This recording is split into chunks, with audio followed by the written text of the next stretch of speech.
झुंझुनू जिले भर के सरकारी अस्पताल आज रहे बंद, जानिए क्या है कारण। आरजी कर मेडिकल कॉलेज कलकत्ता में एक महिला रेजिडेंट चिकित्सक के दुष्कर्म और हत्या के मामले में चिकित्सक समुदाय में व्यापक आक्रोश देखने को मिला। इस अमानवीय घटना के विरोध में रेजिडेंट डॉक्टर्स ने शांतिपूर्ण तरीके से न्याय की मांग की है, लेकिन उनकी आवाज को दबाने के लिए रात्रि में भीड़ द्वारा उन पर जानलेवा हमला किया गया था।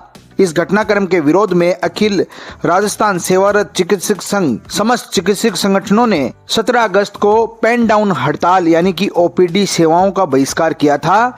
ये निर्णय लिया गया था और आज ओपीडी का बहिष्कार किया गया। हालांकि आईपीडी और अत्यावश्यक चिकित्सा सेवाएं जारी रही।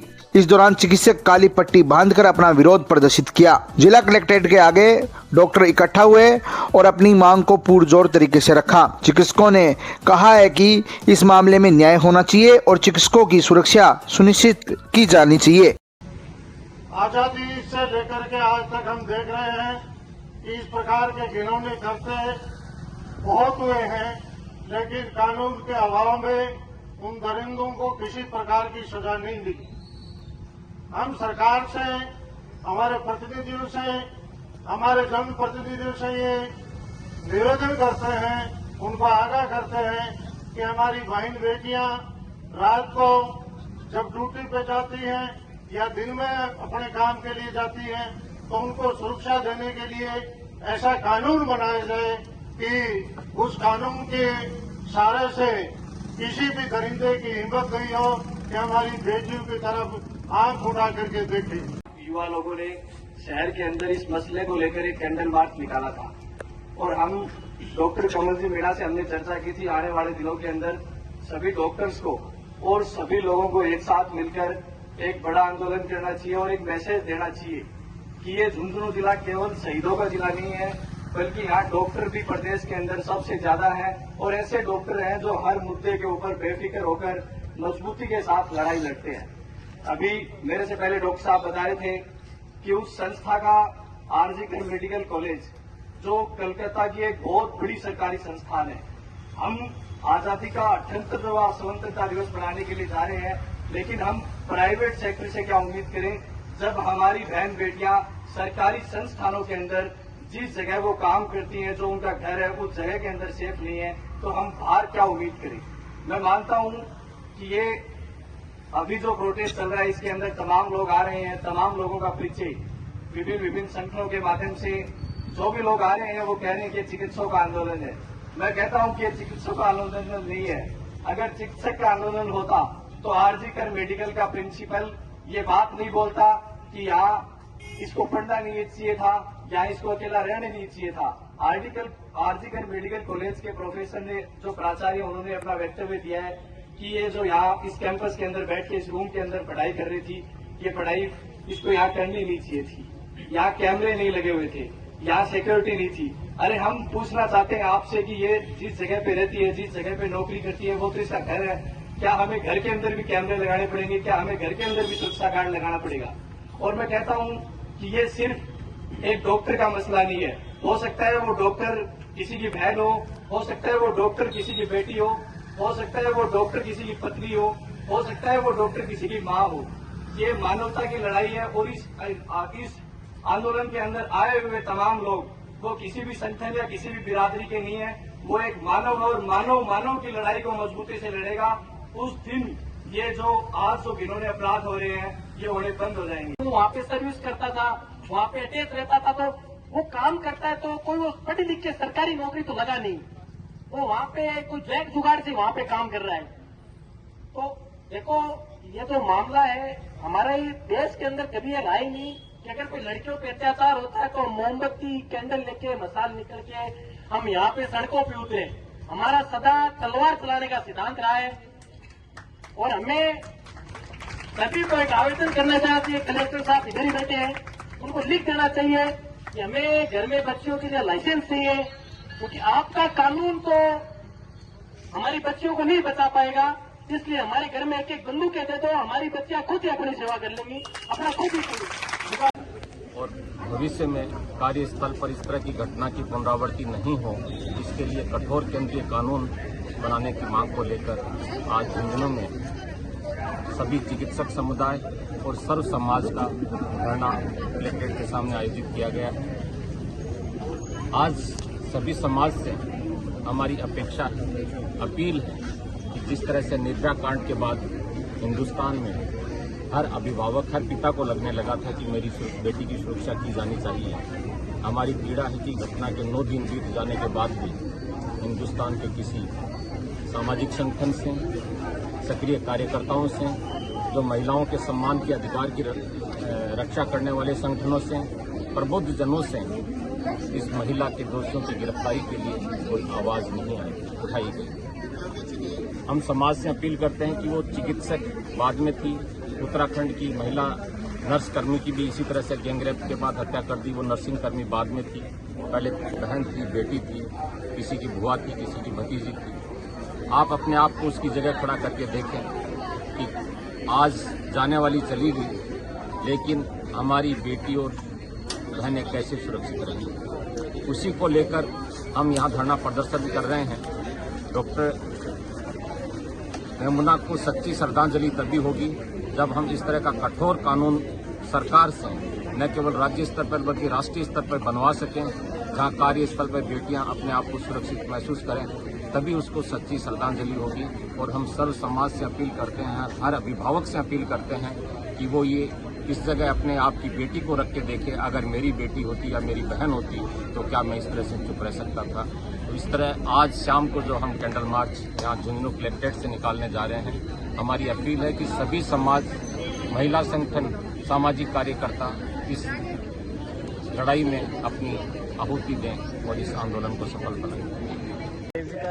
मेडिकल कॉलेज में उसके कार्यस्थल पर वहाँ पर रेजिडेंट जो महिला चिकित्सक है उसके साथ जो सामूहिक बेइज्जती की गई, उसका सामूहिक बलात्कार करने के बाद नस्ल हत्या कर दी गई। और इस कांड में जो शामिल आपराधिक जो प्रवृत्ति वाले लोग थे उनको बचाने का काम जो वहाँ की सरकार कर रही है।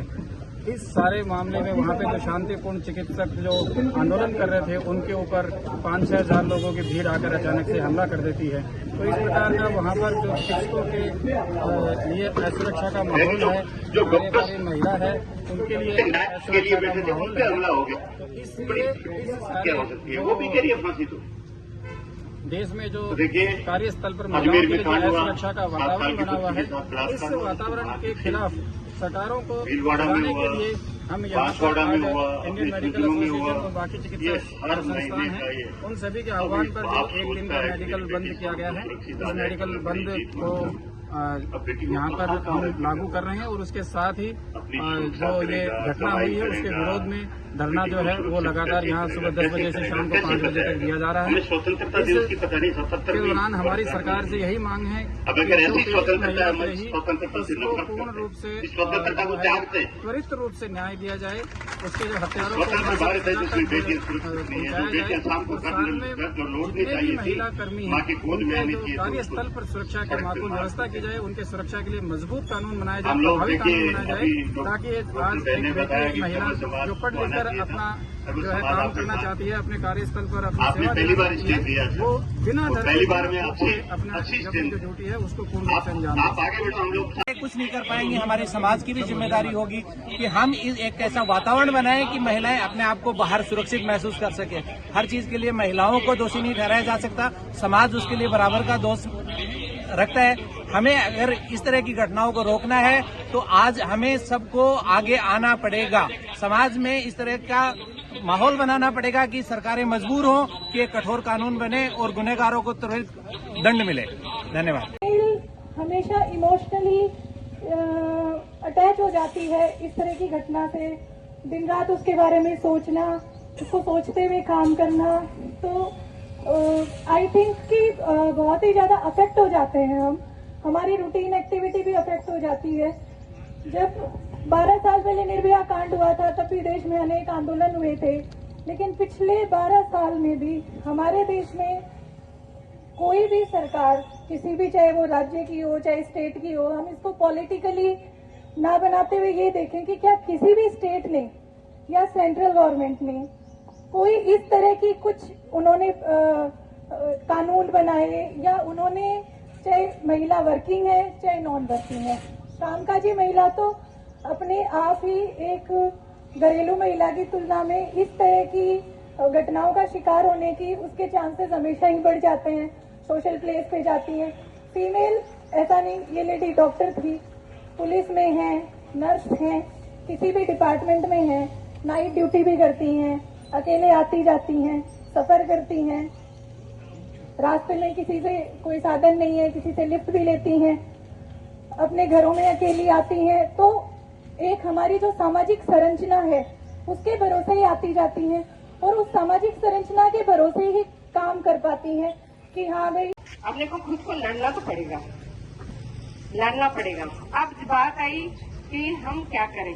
मेरा कहना यही है, जब तक हम डिमांड नहीं करेंगे, जब तक हम अपने मतलब बात नहीं रखेंगे, तब तक कभी न्याय नहीं मिलने वाला।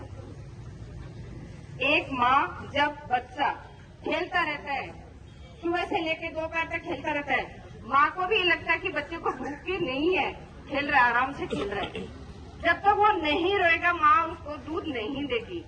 मतलब कहने का यही है कि आप अपना हक मांगो, हक के लिए खड़े हो, लड़ो, आप सबको आप मतलब अपने हक के लिए बोलो। ये रात अपनी है, ये सड़क अपनी है। हम अपने लिए मतलब ये थोड़ी है कि मतलब सारे रात भर रहना जेंट्स लोग ही जा सकते हैं, क्यों हम नहीं जा सकते?